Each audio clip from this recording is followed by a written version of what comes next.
حضور پاک صلی اللہ تعالیٰ علیہ وسلم جب جب کسی صحابی سے کہتے کچھ چاہیے، کچھ مانگنا ہے، تو ان کا سلیقہ بھی تو دیکھو میرے عزیزوں. تمہیں اگر آپشن دے دیا جائے تو جلدی سے کیا مانگو؟ ہر ایک کے اپنے مسئلے ہیں، ہر ایک کے مسئلے ہیں. جو جس مسئلے میں الجھا ہوا ہے وہی مانگ لے گا. ارے نوکری نہیں لگتی، 2 سال سے بھٹک رہا ہوں، نوکری مل جائے.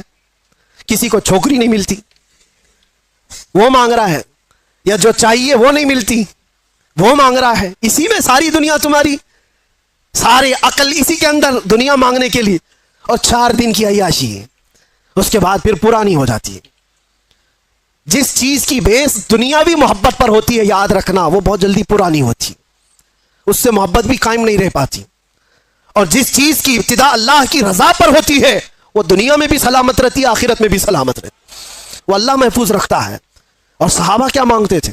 ایک صحابی رات کو حضور صلی اللہ علیہ وسلم کی بارگاہ میں تہجد کے وقت وضو کرا رہے ہیں.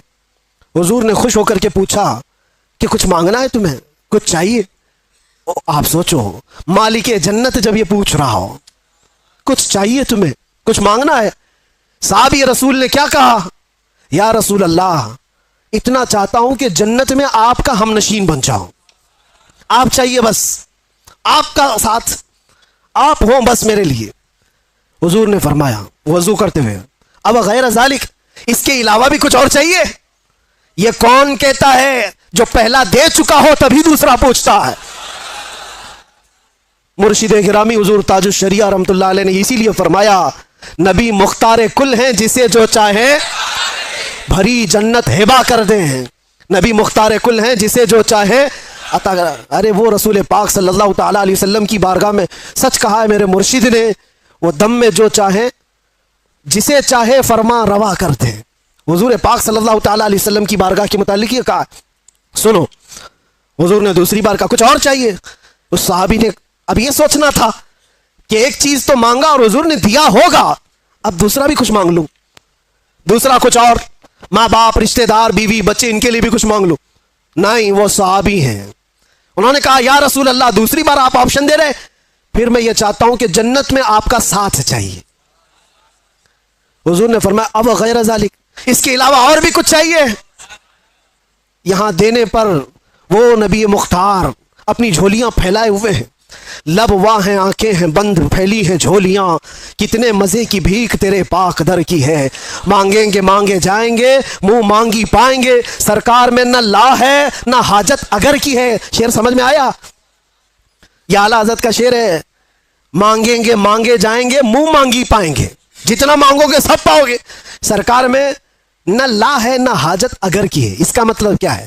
لا کا مطلب عربی میں نہیں، نہیں، میں نہیں دوں گا، اس کو کیا کہتے ہیں؟ لا.